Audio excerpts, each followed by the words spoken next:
When thou art come unto the land which the Lord thy God giveth thee, and shalt possess it, and shalt dwell therein, and shalt say, I will set a king over me, like as all the nations that are about me. Deuteronomy 17:14.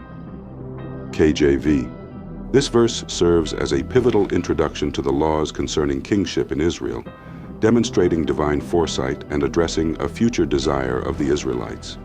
It is remarkable in its anticipation of Israel's eventual wish for a monarchical system, a desire that would not be fully realized for several generations after the initial conquest of Canaan. The verse begins with a conditional clause, when thou art come unto the land which the Lord thy God giveth thee, emphasizing that this instruction is forward-looking. It presupposes the successful conquest and settlement of the Promised Land, events that were yet to occur at the time of Moses' speech. This forward-looking aspect underscores the comprehensive nature of the Mosaic Law, which was designed not just for immediate circumstances, but for future scenarios as well. The phrase, and shalt possess it, and shalt dwell therein, further emphasizes the establishment and permanence of Israel's presence in the land. It suggests a time when the people have moved beyond mere conquest to settled habitation, implying a period of relative stability and prosperity. The crux of the verse lies in the anticipated desire of the people, and shalt say, I will set a king over me, like as all the nations that are about me. This statement acknowledges a future inclination of the Israelites to emulate the governmental structures of surrounding nations. It's noteworthy that this desire is not condemned outright, but rather acknowledged and subsequently regulated in the verses that follow. The reference to being like all the nations that are about me is particularly significant. It reflects a tension that would persist throughout Israel's history, the pull between their unique identity as God's chosen people and the desire to conform to the practices of neighboring cultures. This verse recognizes that Israel, despite its special covenant relationship with God, would not be immune to the influence of surrounding political systems. Importantly, this verse does not command the establishment of a monarchy, nor does it forbid it. Instead, it presents kingship as a future possibility, subject to divine regulation. This nuanced approach allows for human desire while ensuring that any future monarchy would be established within the framework of God's law and Israel's covenant relationship with Him. Thou shalt in any wise set him king over thee, whom the Lord thy God shall choose. One from among thy brethren shalt thou set king over thee. Thou mayest not set a stranger over thee, which is not thy brother. Deuteronomy 17:15. KJV. This verse provides specific instructions for the selection of a king in Israel. It emphasizes several key points. 1. Divine selection. The king must be chosen by God. This underscores the theocratic nature of Israel's governance, where God remains the ultimate authority. 2. Israelite lineage. The king must be from among thy brethren, meaning he must be an Israelite. This requirement ensures that the leader shares the same heritage, culture, and covenant relationship with God as the people he will rule. 3. Prohibition of foreign rule. The verse explicitly forbids setting a stranger or foreigner as king. This restriction serves to protect Israel's unique identity, culture, and religious practices from foreign influence. 4. Kinship emphasis. The repeated use of brother emphasizes the close relationship expected between the king and his subjects. The king is to be seen as one of the people, not a distant autocratic ruler. This verse sets the foundation for Israel's monarchy, ensuring that it aligns with God's will and the nation's covenant identity. It also serves as a safeguard against the potential dangers of adopting foreign leadership practices that might lead the nation away from its commitment to God. But he shall not multiply horses to himself, nor cause the people to return to Egypt, to the end that he should multiply horses. For as much as the Lord hath said unto you, ye shall henceforth return no more that way. Deuteronomy 17:16. KJV. In ancient Near Eastern cultures, horses were primarily used for warfare, not for agriculture or transportation. They were symbols of military might and royal power. Egypt was renowned for its horses and chariots, which made it a military superpower of the time. This verse provides specific limitations on the future king of Israel. 1. Context. This verse is part of the instructions given by Moses to the Israelites regarding the establishment of a king. It outlines the requirements and restrictions for a king to ensure he rules justly and remains faithful to God. 2. Prohibition against accumulating horses. The instruction not to accumulate a large number of horses is significant because in ancient times, horses were symbols of military power and wealth. By restricting the king from amassing horses, God is preventing the king from relying on military strength rather than on God. 3. Returning to Egypt. The specific mention of not returning to Egypt to acquire horses is a reminder of Israel's deliverance from slavery in Egypt. It emphasizes the importance of not reverting to old ways or dependencies that could lead them away from trusting in God's provision and guidance.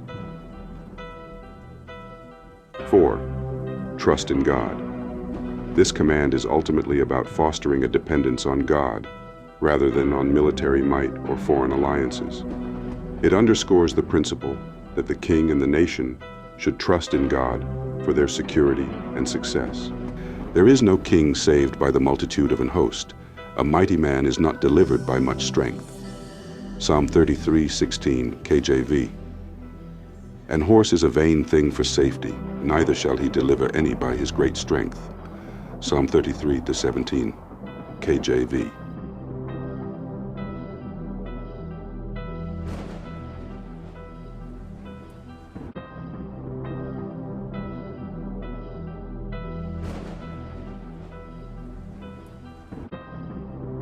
This passage reinforces the idea presented in Deuteronomy 17:16 by emphasizing that true safety and deliverance come from God, not from military strength or horses. It cautions against placing trust in human might or resources rather than in divine protection. The horse is prepared against the day of battle, but safety is of the Lord. Proverbs 21:31 KJV. This proverb acknowledges the practical preparations for battle, symbolized by the horse, but ultimately attributes victory and safety to the Lord. It doesn't negate the use of horses or military preparation, but puts them in proper perspective under God's sovereignty. Military strength, symbolized by horses, is not to be the primary source of a nation's security. The king and the people should trust in God rather than in military might. While practical preparations for defense are not forbidden, they should not replace faith in God. The limitation on horses in Deuteronomy 17:16 serves as a reminder of these spiritual principles. By prohibiting the king from multiplying horses, especially from Egypt, God was ensuring that Israel's leadership would not fall into the trap of trusting in military might or forming alliances with Egypt, potentially leading them away from dependence on God. This command, supported by the wisdom literature, reinforces the unique theocratic nature of Israel's governance and its distinct identity among the nations. Egypt was renowned for its horses and chariots, which made it a military superpower of the time.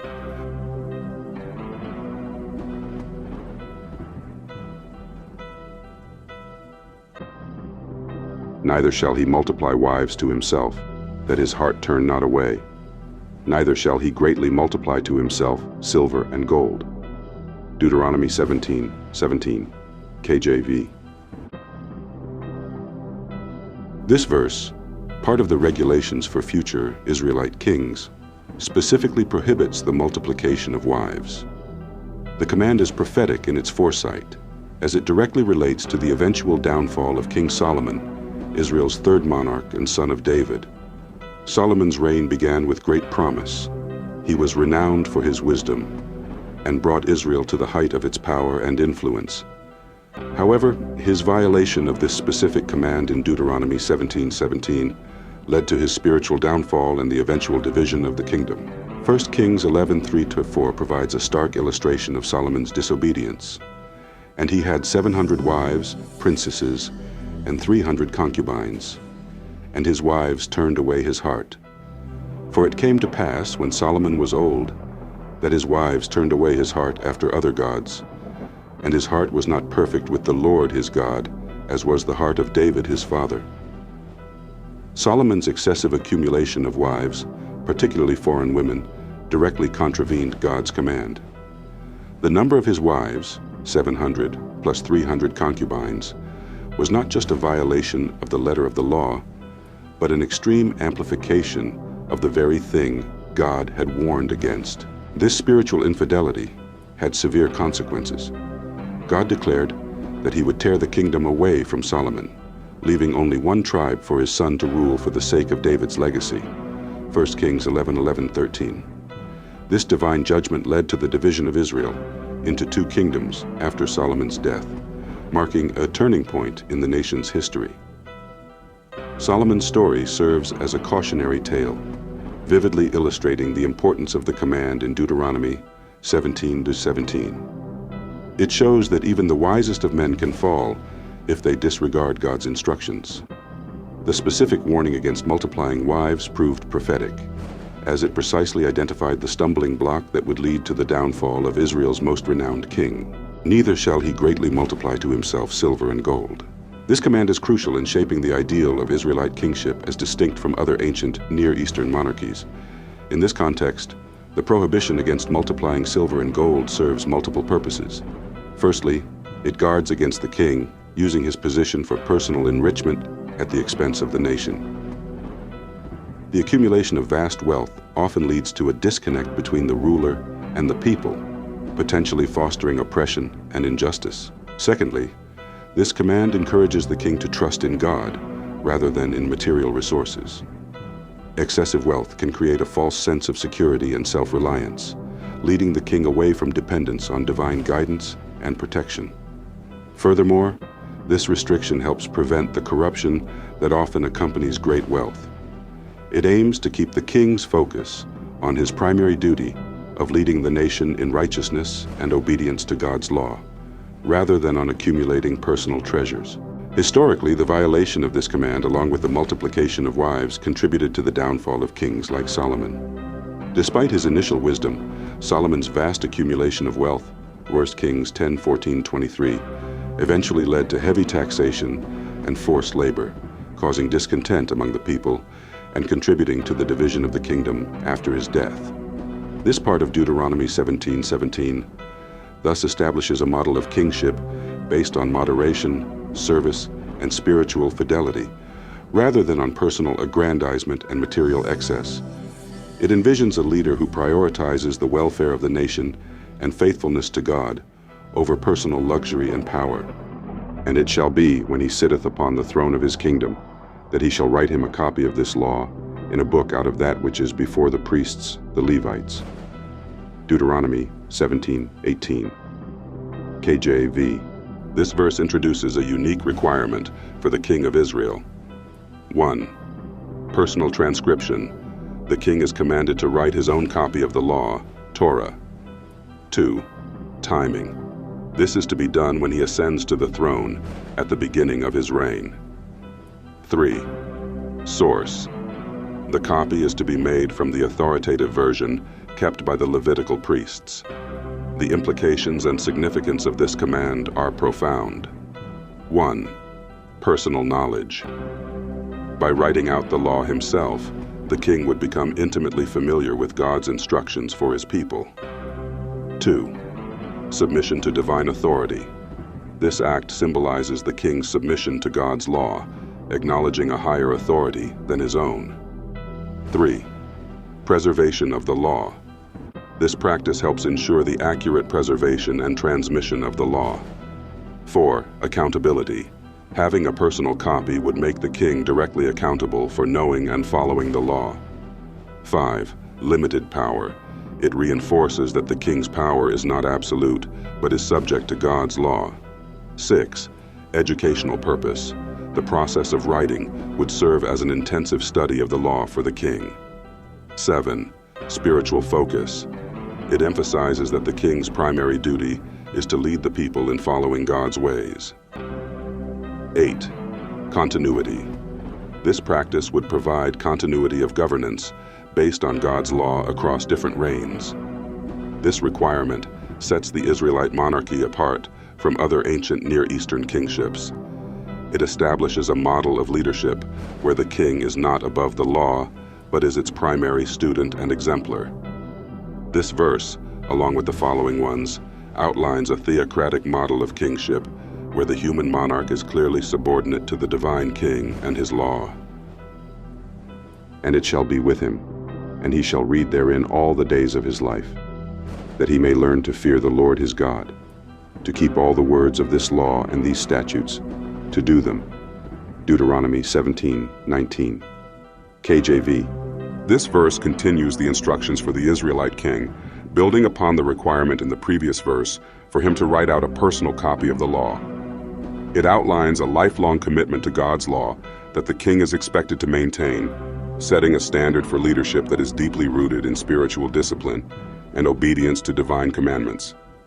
The first part of the verse, "and it shall be with him," emphasizes the constant presence of the law in the king's life. This is not a document to be written and then set aside, but a constant companion and guide. The law is to accompany the king in all his affairs, serving as a continual reference and reminder of God's expectations. The command that he shall read therein all the days of his life establishes a practice of regular, ongoing study. This is not a one-time event or an occasional activity, but a daily discipline. The king is to immerse himself in God's law continuously, making it an integral part of his daily routine and decision-making process. The purpose of this constant study is multifaceted. Firstly, it is that he may learn to fear the Lord his God. The fear of the Lord in biblical context often refers to a deep reverence, respect, and awe of God. Through regular engagement with God's law, the king is to cultivate and maintain this reverent attitude, recognizing his accountability to a higher authority. Secondly, the king is to keep all the words of this law and these statutes, to do them. This indicates that the purpose of study is not merely academic or theoretical, but practical and actionable. The king is expected to obey the law in its entirety, setting an example for the nation through his adherence to God's commandments. This verse establishes a model of leadership that is fundamentally different from the autocratic rulership common in ancient Near Eastern kingdoms. The Israelite king is portrayed not as an absolute monarch, but as a servant leader, subject to God's law and responsible for modeling obedience to it. His authority is derived not from military might or political maneuvering, but from his alignment with and adherence to divine principles. Moreover, this command serves as a safeguard against the corrupting influence of power. By keeping the king constantly engaged with God's law, it aims to prevent him from becoming tyrannical or viewing himself as above the law. Instead, it fosters a leadership style characterized by humility, justice, and spiritual integrity. In essence, Deuteronomy 17:19 outlines a vision of kingship, where the monarch's primary duty is not to accumulate wealth or expand territory, but to know, fear, and obey God, thereby leading the nation in righteousness. This verse, along with the surrounding passage, lays the foundation for a theocratic monarchy, where the human king serves as a vice-regent under the ultimate authority of God, the true King of Israel. That his heart be not lifted up above his brethren, and that he turn not aside from the commandment, to the right hand or to the left, to the end that he may prolong his days in his kingdom, he and his children, in the midst of Israel. Deuteronomy 17:20, KJV.